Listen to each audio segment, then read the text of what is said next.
Hey guys, welcome back to our channel. तो आज हम देखेंगे निफ्टी 50 की एनालिसिस अगले हफ्ते के लिए। तो यहाँ पे हमने रेगुलर डेली टाइम फ्रेम पे चार्ट ओपन कर लिया है और देख सकते हैं यहाँ पे ये हफ्ते भी पिछले हफ्ते की तरह ओपनिंग ग्रीन हुई बट क्लोजिंग रेड।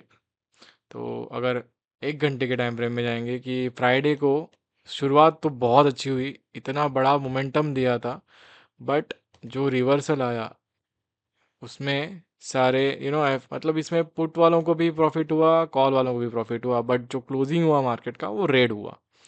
तो मेरा कहने का मतलब यह है कि पिछले 2 हफ्तों से मार्केट मंडे को ग्रीन अच्छा ओपनिंग दे रहा है, उसके बाद यहाँ पे कुछ प्रॉफिट बुकिंग हो रही है या फिर रिटेलर स्ट्रैप हो रहा है। मतलब वॉल्यूम नहीं आ रहा है पूरे डेली, इसमें एक अच्छी बड़ी स्पाइक आ जाती है, उसके बाद मार्केट साइडवेज हो जा रहा है। ये हफ्ते में भी देख सकते हो, मॉर्निंग मंडे को जो कैंडल था वो बहुत बड़ा ग्रीन बना, उसके बाद 2 दिन थी वो साइडवेज हुआ। एक ओपनिंग बड़ी दे के बाद में साइडवेज हो जाना, ये इसमें ट्रैप रिटेलर्स ट्रैप हो जाते हैं। अब दोनों साइड, कॉल और पुट दोनों साइड, अब यहाँ पे 15 मिनट टाइम फ्रेम पे देखो या फिर 1 घंटे के टाइम फ्रेम में देखो, यहाँ पे ये हफ्ते तो मतलब लास्ट टू लास्ट वीक यहाँ पे कुछ एक फॉर्मेशन तो बन रहे थे, पुट साइड कॉल साइड, यहाँ पे शॉर्ट हो रहा है पोजीशन।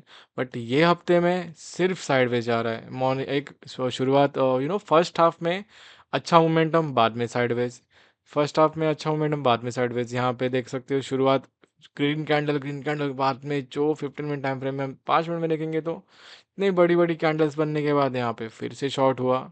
नॉर्मली ये एक जोन में आ गया मार्केट, जो कंटिन्यूशन हम यहाँ पे देख सकते हैं कि ये अगर शुरुआत भी पकड़ ले 28 अप्रैल से लेके अभी फिर से वो एक अपने जोन में आ गया। 4 days 2 hours, मतलब 5 दिन का हम डेटा पकड़ सकते हैं, फिर से अपने सेम प्राइस रेंज में आया है।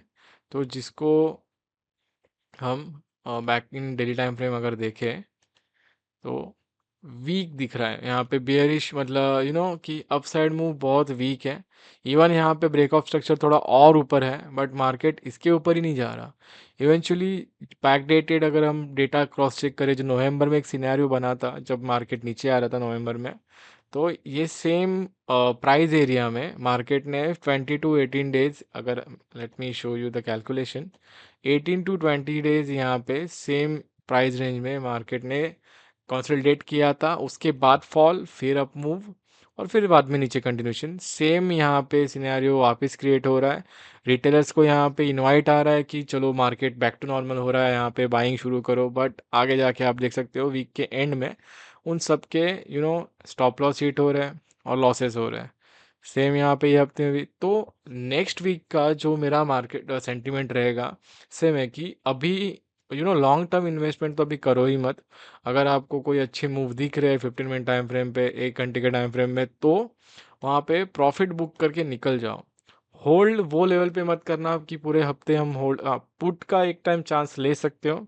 मैं अभी भी अपने वर्ड्स पे डटे हो कि एरिया ऑफ इंटरेस्ट से जब अगर बेरिश को अपनी प्राइस मिल जाए, वहाँ से वो यहाँ पे मार्केट लिक्विडेट कर देंगे टिल दिस टारगेट जो 23,300 रखा हुआ है मैंने। अभी भी सेम, कुछ चेंजेस नहीं होंगे, एरिया ऑफ इंटरेस्ट वहीं पे रहेगा, हमारा नीचे जो सपोर्ट है वहाँ वहीं पे रहेगा। अभी जस्ट ये हमने एक बॉक्स न्यू क्रिएट किया है बिकॉज मैंने सेम सेंटिमेंट यहाँ पे नवंबर में देखा था। सो आई वॉज थिंकिंग कि अभी 2 हफ्ता तो और हो चुका है, अभी अप्रैल के मिड से 15 या 16 तारीख से ये मोमेंटम आया हुआ है।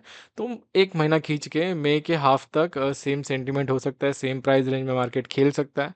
फिर एक तो यहाँ से एरिया ऑफ इंटरेस्ट से शॉर्ट आएगा या फिर ब्रेक ऑफ स्ट्रक्चर को टच होके नीचे आ जाएगा, बिकॉज नीचे तो आना है। इतने अभी अभी एफ लोगों ने बाइंग करना शुरू किया है, बट जो लेवल पे उन्होंने शॉर्ट की थी पोजीशंस, 6,000 7,000 करोड़, वो लेवल पे अभी बाइंग नहीं हो रहा है। अगर हम यहाँ पे सेंसिबल की साइड पे जाके, टूल्स यहाँ पे फ्री है, एफ का डेटा अगर चेक करें एनालिसिस में, एफ हिस्ट्री, आप देख सकते हो कि 16 अप्रैल से मार्केट बुलिश हुआ है एफ कैश में। उसके पहले कंप्लीट बेयरिश, और बेयरिश आप देख सकते हो 4,000, यहाँ पे 2,000 9,000।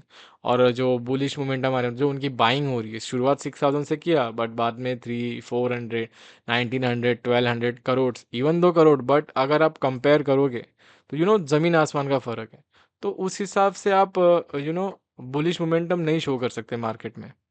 तो बस ये कुछ रीज़न से, उसी वजह से मैं स्टिल मार्केट में बुलिश पोजीशन नहीं कह रहा हूँ। एक तो और कुछ दिन साइडवेज होगा मार्केट, नहीं तो नीचे आएगा, एक प्रॉपर 23,000 तक का प्राइस रेंज पकड़ के फिर ऊपर जाएगा। अभी देखो मैंने एक न्यू प्राइस यूज़ किया वर्ड 23,000, बिकॉज मैं जस्ट यहाँ पे गो थ्रू कर रहा था। तो एनालिसिस के टूल्स में जो मैंने ऑप्शन चेन ओपन किया निफ्टी का, यहाँ पे आप देख सकते हो 23,000 का जो कॉल 8 मई का पुट साइड है, यहाँ पे 12% बाइंग है। इवन मैं अगर 15 मई का भी देखूँ, वहाँ पे 23,500 23,000 पे पुट देख रहे हो कितना, इतने लोगों ने 15 मई, इवन 22 मई पकड़ लो, 22 मई तक के लोगों ने यहाँ पे इतनी होल्डिंग करके रखी हुई है, ओपन इंटरेस्ट है। पुट का मेरा हिसाब ऐसा है, अगर पुट जहाँ पे दिख रहा है वहाँ पे मार्केट जाएगा फिर बाइंग होगी, वहाँ पे वो उन लोग का ऑर्डर, उन्होंने ऑर्डर डाल के रखे हुए हैं। जब तक वहाँ पे वो प्राइस पे जाएगा तो उनका ऑर्डर ट्रिगर हो जाएगा और मार्केट मूवमेंट हो जाएगा। तो उस हिसाब से 23,000 तो फिर एक न्यू लेवल आएगा। फिलहाल मैं मार्क कर देता हूँ जस्ट नेक्स्ट फ्यू डेज के लिए। यहाँ पे लेट्स टेक दिस यहाँ टिल ओके 24 जून, नहीं उतना तो नहीं खींचेंगे। ये जो होगा गाइज ये कुछ 2 हफ्तों में ही होगा मोमेंटम, उसके बाद मार्केट एक ट्रेंड तो बाय डिफ़ॉल्ट पकड़ लेगा। तो तब तक के लिए आई कैन सजेस्ट कि बड़े लेवल पे बाइंग मत करो स्टॉक्स जहाँ पे आप 100% श्योर हो, आपकी खुद की कुछ स्ट्रैटेजीज है जहाँ से आपको दिख रहा है कि नहीं मुझे यहाँ पे प्रॉफिट अच्छा होने वाला है, तो उस हिसाब से प्रॉपर स्टॉप लॉस के साथ एंट्री करो, प्रॉफिट बुक करो, निकल जाओ। होल्ड मत करो। अभी समझ लो 15 डेज यहाँ पे पूरा मार्केट सब खा रहा है। बैंक निफ्टी में भी सेम सिनेरियो, निफ्टी में भी सेम सिनेरियो है, तो आप समझ सकते हो। ठीक है, यहाँ पे भी अगर 1 घंटे का टाइम फ्रेम में जाके हम देख सकते हैं। यहाँ पे एक ये मेरा पुट का एंट्री था जो बहुत अच्छा हुआ, यहाँ तक हमने क्लोज कर दिया था। उसके बाद और कैरी हुआ बट अपना प्रॉफिट बन गया, हम निकल गए। ठीक है, यहाँ पर भी सेम सिनेरियो, बाइंग अच्छी हो रही है, एंड में क्लोजिंग रेड हो रहा है। ये वीक में भी बाइंग अच्छा हुआ है, एंड में क्लोजिंग रेड हुआ है। तो अभी भी जो फेयर है मार्केट में वो अभी भी जिंदा है कि डर का माहौल बना हुआ है, तो संभल के ट्रेड करो। सो टिल देन अगर आपको वीडियो अच्छी लगी रहेगी, इन्फॉर्मेटिव लगी रहेगी, तो ज़रूर लाइक करना, शेयर करना दोस्तों को जो इंटरेस्टेड है निफ्टी फिफ्टीज़ मतलब मार्केट के इंफॉर्मेशन में। तो मिलते हैं अगली वीडियो में, तब तक के लिए बाय बाय।